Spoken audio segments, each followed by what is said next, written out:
क्या हो गया आपके लिए जूस आ रहा है अभी, इतनी कम एनर्जी से मत बोलो। Good afternoon everyone. अब ठीक है। So first of all many congratulations to all of you, all the toppers. And आप सब लोग बार बार मेरे को शुक्रिया दे रहे थे, बट आई थिंक वो शुक्रिया की बात नहीं, ऑल ऑफ यू डिजर्व, है ना। हम लोग गवर्नमेंट में किसके लिए काम करते हैं? आप ही लोगों के लिए काम करते हैं, तो इसमें शुक्रिया की बात नहीं। ये तो हमारा काम है कि हम लोग आपको बुलाएं, आपसे पूछें क्या क्या जरूरतें हैं, आपको मोटिवेट करें, और जो जो अच्छे परफॉर्मर्स हैं उनको डिस्ट्रिक्ट लेवल पे रिकॉग्नाइज करें। अभी यहाँ पे मैं बहुत खुश था ये देख के कि काफी सारे बच्चे बेसिक चीजें समझते हैं। जैसे सभी बच्चों ने एक तरह से अपने टीचर्स और पेरेंट्स को थैंक यू दिया, which means that they are grateful कि कहां से उनको सपोर्ट मिलता है अच्छे रिजल्ट्स लाने का। दूसरा, मैंने देखा कि सभी स्टूडेंट्स ने ये बोला कि उनके जो साथी जो अच्छे मार्क्स नहीं ला पाए उनको भी उन्होंने मोटिवेट किया कि this is not all, there are many more exams to come. और तीसरा जो मैंने देखा कि हार्ड वर्क और स्मार्ट वर्क के ऊपर काफी सारे स्टूडेंट्स ने बोला।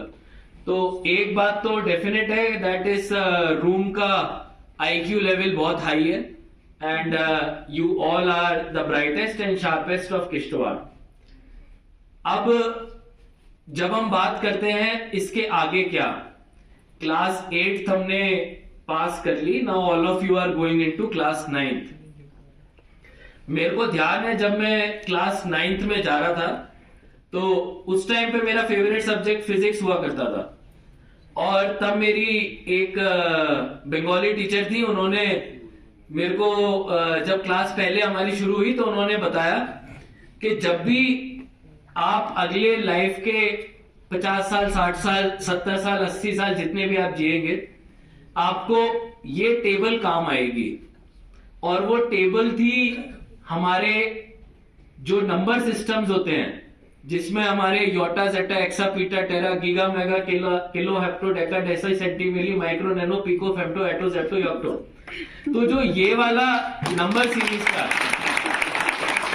तो शी टोल्ड अस कि इसको आप अपने लाइफ के सेंटर पे रखना, बिकॉज आपके डेसिमल सिस्टम में जब भी आपको पता चलेगा 10 टू दी पावर -3 क्या है, 10 टू दी पावर -1 क्या है, 10 टू दी पावर 9 क्या है, 10 टू दी पावर 12 क्या है, ये जो हमारे नंबर सिस्टम के जो फिजिक्स के यूटिलिटी हैं, ये आपके साथ लाइफ लॉन्ग रहेंगे। तो वो चीजें बचपन की कई सारी होती हैं कि अच्छे टीचर्स की बताई हुई चीजें कुछ आपके साथ लाइफ लॉन्ग स्टिक करती हैं, और इसीलिए ये जो अभी आप स्टेपिंग स्टोन पे जा रहे हैं, और एक चीज बड़ा बच्चों को फ्रस्ट्रेट करती है कि हर चीज को ही लोग स्टेपिंग स्टोन बोल देते हैं। अभी क्लास 9th में चले गए तो ये भी एक ट्रांजिशन है, फिर 10th पास हो जाएगी तो अब जाके असली गेम शुरू हुआ है, फिर क्लास 12th पास हो जाएगी, अब जाके तो आप फाइनली बड़े हुए हो, now you have to compete. फिर जब बड़े हो जाएंगे, ग्रेजुएशन हो जाएगा, तो उससे कुछ नहीं होता, अब तो नौकरी एवरीथिंग, फिर नौकरी आ जाएगी तो नौकरी में प्रमोशन एवरीथिंग। तो ये चीज कभी खत्म नहीं होती, बट इसी में लाइफ का फन है, to aspire and to keep on running, because that is what gives meaning to your life, that is what keeps you motivated। और जितने भी अभी स्टूडेंट्स हैं वो इस चीज को देखेंगे कि सिलेबस काफी ड्रास्टिकली चेंज हो जाता है क्लास 8th के बाद क्लास 9th में। काफी सारे सब्जेक्ट्स जिनको आपने पढ़ा होगा, class 6, 7, 8 is one single block जिसके टॉपिक्स अलग अलग होते हैं। उसके बाद वो टॉपिक्स जो है हमारे क्लास 9th 10th में फिर से रिपीट होते हैं, but with far more detail, and the same topics get repeated in class 11th and 12th with even more detail. तो हम एक लेवल से दूसरे पे और दूसरे से तीसरे पे जाएंगे। क्लास 6, 7, 8 अगर पहला लेवल था, तो अब हम जाएंगे क्लास 9th और 10th पे, और उसके बाद जाएंगे हम क्लास 11th और 12th पे। और हर लेवल का अपना एक मकसद है। पहले वाले लेवल का 6, 7, 8 का मकसद है आपको सबसे पहले चीजों से रूबरू कराना, आपको एक इनिशियल आपको एक्सपीरियंस दे देना हर चैप्टर के बारे में। मान लीजिए ह्यूमन बॉडी की बात करते हैं, तो ह्यूमन बॉडी के बारे में अभी आपने जो पढ़ा है, अगर हम ऑर्गन सिस्टम की बात करें, अगर हम डाइजेस्टिव सिस्टम की बात करें, तो आपने बड़ी बेसिक सी चीजें पढ़ी होंगी डाइजेस्टिव सिस्टम के बारे में। ये स्टमक होता है, यहाँ पे ये जूसेस सिक्रीट होते हैं, इसका ये काम है, ये इंटेस्टाइन है, ये स्मॉल है, ये लार्ज है। अब उसी चीज को आप क्लास 9th और 10th में जाओगे और आप पढ़ोगे कि अच्छा स्टमक के अंदर ये लाइनिंग भी होती है, इस जूस के अंदर ये चीजें होती हैं, इससे ये वाला फूड डाइजेस्ट होता है। फिर जब आप 11th और 12th में चले जाओगे तो फार मोर डिटेल में आप जाके देखोगे कि स्टमक के अंदर क्या क्या बीमारियां भी होती हैं, उसके साथ साथ हर जूस के अंदर का केमिकल कॉम्पोजिशन देखोगे। तो by every stepping stone detailing काफी बढ़ जाएगी उन्हीं चीजों की जिनको आप पहले पढ़ चुके हो। तो स्टूडेंट्स क्या होते हैं कि हम क्लास 7th 8th में कुछ पढ़े, अब उसके बाद सडनली क्लीन स्लेट फिर से जाके उन्हीं चीजों को 9th और 10th में पढ़ रहे हैं। लेकिन हमको ध्यान रखना है कि सब कुछ हम पहले पढ़ चुके हैं, बट काफी कम डिटेल के साथ। अब हमने और डिटेल में जाना है और 11th और 12th में मच मोर डिटेल में फाइनली जाना है। ये बात ठीक है कि 6th 7th 8th का जो 8th का अभी जो आप लोग सारे टॉपर्स आए हैं, ये बोर्ड एग्जाम है, इसका इतना ज्यादा आपका एक तरह से फाइनल बोर्ड एग्जाम नहीं है। 10th और 12th के बोर्ड एग्जाम ज्यादा मायने रखते हैं। वो एक पुराना सिस्टम भी चला आ रहा है। मैं आपको बताऊं, पुराने टाइम पे लोग मैट्रिक बोला करते थे, है ना, और जो क्लास 10th पास कर जाता था वो बहुत बड़ा बात होता था, क्योंकि लोग उतने पढ़े लिखे नहीं होते थे। तो पूरे गांव में, पूरे शहर में एक क्लास 10th एक क्लास 12th पास आपको लोग मिल जाए, वही बड़े लोग माने जाते थे। तो ये क्लास 10th और 12th के जो मार्क्स हैं आपके साथ लाइफ लॉन्ग रहते हैं, क्योंकि कई सारे एग्जाम्स में, कई सारे इंटरव्यूज में, एग्जाम्स तो इतना फर्क नहीं पड़ेगा, क्योंकि जैसे बच्चे जानते हैं, I am very happy that they are aware कि एग्जाम्स में अब कोई इन मार्क्स को नहीं पूछने वाला। अगर आप मेडिकल के लिए जा रहे हो, अगर आप इंजीनियरिंग के लिए जा रहे हो, अगर आप कॉमर्स के लिए जा रहे हो, तो आपसे कोई पूछेगा नहीं कि आपके क्लास 12th के क्या मार्क्स थे, एक्सेप्ट अगर आप दिल्ली यूनिवर्सिटी में जाते, बट वो भी अब चेंज हो गया है और एक एलिजिबिलिटी एंट्रेंस टेस्ट आने लग गया है।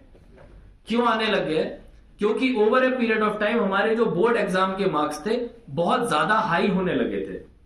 90 के ऊपर जाना हमारे टाइम पे वॉज समथिंग, बहुत बड़ी बात होती थी। अब 90 के ऊपर जाना उतनी बड़ी बात नहीं रही। अब लोग बोलते हैं 95 के ऊपर क्यों नहीं आए। तो वो जो एक लेवल है इतना ज्यादा एक्सट्रीम हो गया है कि अब उसको सबको बराबर पे लाने के लिए कॉम्पिटिटिव एग्जाम ऑलमोस्ट हर फील्ड में होने लगा। आर्ट्स की फील्ड में दिल्ली यूनिवर्सिटी का मैंने आपको एग्जांपल दिया, बाकी यूनिवर्सिटी AMU है, BHU है, जम्मू यूनिवर्सिटी है, कश्मीर यूनिवर्सिटी है, स्कॉस्ट है, इनके खुद के एग्जाम्स अब हो रहे हैं। उसके साथ साथ अगर हम बात करें मेडिकल और इंजीनियरिंग, इनके तो एग्जाम होते ही थे। नीट का एग्जाम होता है, JEE का एग्जाम होता है। तो इन एग्जाम्स में आपसे कोई बोर्ड एग्जाम के मार्क्स नहीं पूछेगा, बट जब भी आप किसी इंटरव्यू स्टेज में जाओगे और ऐसी बहुत सारी चीजें आएंगी, जैसे मैं आपको बताऊं KVPY, किसी को पता है KVPY क्या होता है?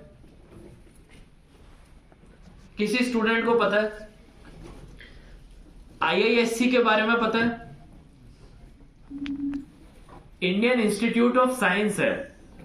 अगर आज की तारीख में हम दुनिया के 500 टॉप इंस्टीट्यूट्स को लें और उसमें पूछें कि इंडिया का सबसे ऊपर वाला इंस्टीट्यूट कौन सा है, तो कोई IIT या IIM नहीं, IISc आता है, Indian institute of science Bangalore.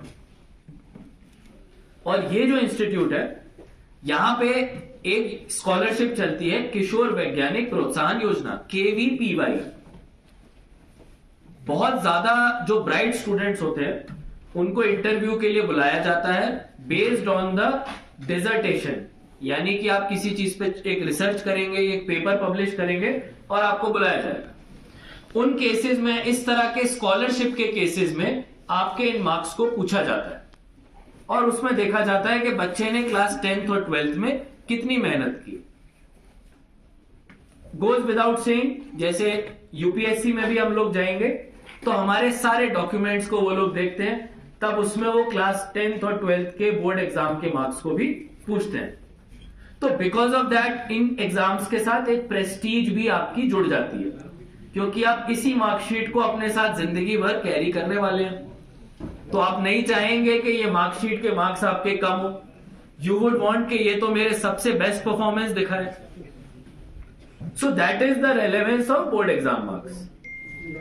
रही बात अभी आप लोग जब क्लास 9th में जा रहे हैं, तो I am very happy to see कि एक बहुत ही हेल्दी कंपटीशन हमको देखने को यहां पे बच्चों के बीच में मिल रहा है, और होना भी चाहिए। सिर्फ ये बोलने से नहीं होगा कि marks do not matter. Of course marks matter, इसीलिए सब लोग एग्जाम्स देते हैं। ये जरूर बात है दैट जिन लोगों के मार्क्स अच्छे नहीं आ पाते, they should not gate discouraged, क्योंकि लाइफ में अभी आप जिस स्टेज पे हैं, मुझे लगता है सब लोग 14 साल के आसपास होंगे। आप अभी जिस स्टेज पे हैं, you will get far more opportunities. अगले 4 साल, 5 साल, 6 साल में you will have many opportunities to prove yourself again and again and again and again. तो अगर आप लोग गिरते भी हैं तो एक बार फिर से खड़े होने का मौका आपको मिलेगा। अब उसमें आप अपने को किस तरह से वापस पाते हैं, या फिर अगर आप टॉपर हैं तो टॉपर को कंटिन्यू रख पाते हैं। मैं अपना खुद का एग्जांपल दूंगा। जब मैं क्लास 8th में था तो I secured pretty good marks, but I was not the rank 1 और rank 2। I was probably rank 7, rank 8।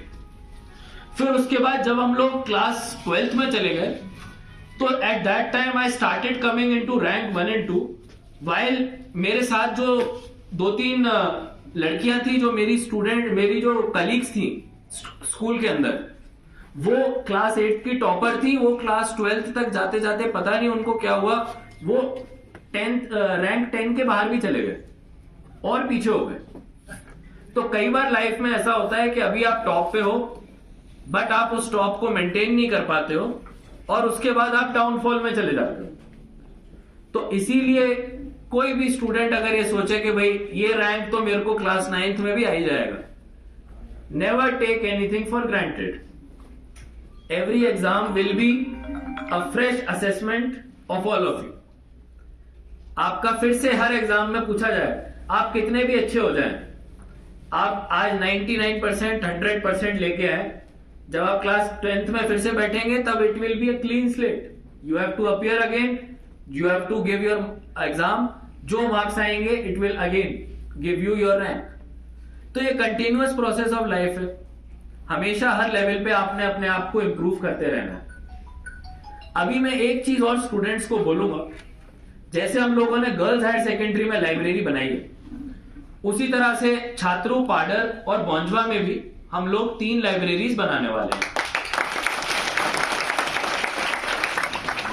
उसके साथ इस बार यूटी गवर्नमेंट के बजट में भी साइंस के लैब्स को लेके काफी एम्फेसिस है, फोकस है, क्योंकि अर्ली एज में आप लोग बहुत ज्यादा बुकिश नॉलेज अगर पढ़ोगे तो आपके कॉन्सेप्ट कभी क्लियर नहीं होंगे।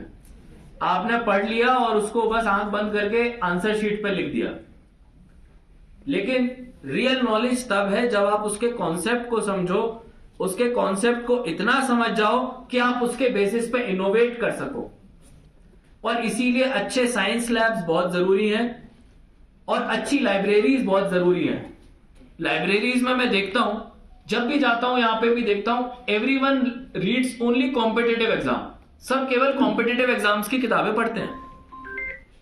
मेरे को लगता है कि मान लीजिए यहां पे कुछ स्टूडेंट्स हैं, आज आपका एग्जाम खत्म हुआ, यू हैव 1 more ईयर जब तक कि आपका फाइनल एग्जाम आता है। You should expand your horizon, यानी कि आप लोगों ने अपनी सोच को बड़ा करना है। दुनिया में क्या क्या चीजें आ रही हैं आप लोगों ने समझना है। For that you have to read even beyond your syllabus. और हमेशा सिलेबस के बियॉन्ड पढ़ने का मतलब ये नहीं कि आपके जो चीजें आपको पसंद नहीं उनको पढ़ने के लिए कह रहा हूं। मैं कह रहा हूं कि कुछ चीजें आपको खुद इंटरेस्ट देती होंगी। फॉर एग्जाम्पल इंग्लिश फिक्शन, हम लोग शेक्सपियर को क्यों नहीं पढ़ते हैं? आज की तारीख में आर्टिफिशियल इंटेलिजेंस इतना आगे बढ़ रहा है, हमने साइंस की चीजों को, जो नई नई टेक्नोलॉजीज आ रही हैं, उनको क्यों नहीं पढ़ते? और उसमें मुझे लगता है कि समवेयर हमारा जो स्कूल का सेटअप है, उसमें जो लेटेस्ट मैगजीन्स हैं, स्पेशली साइंस एंड टेक्नोलॉजी और करंट अफेयर्स की, वो स्टूडेंट्स के पास आनी चाहिए। आप लोग सोशल साइंस पढ़ते हैं, सोशल साइंस में आपको बताया जाता है कि भाई दिस इज द पार्लियामेंट, इसमें इतनी सीट्स होती हैं, इसमें ऐसे इलेक्शन होते हैं। हम लोगों ने इसके ऊपर आफ्टर एवरी 3 और 4 मंथ्स क्विजेस और कॉम्पिटिशन्स कराने चाहिए, ताकि ये चीज केवल सिलेबस तक रिस्ट्रिक्ट होके ना रह जाए. Everything that we do should come from inside, because आप जबरदस्ती करके एक लिमिट तक तो पुश कर लोगे. With no offence to my female colleague जो क्लास 8th में टॉप करती थी और क्लास 12th में नहीं कर पाई, प्रोबेबली जब वो पढ़ रही थी क्लास 8th में, तो उस टाइम पे शायद उसने सोचा कि काफी सारी चीजें मैं याद करके बस एग्जाम पेपर में रिप्रोड्यूस कर दूंगी एंड दैट इज ऑल.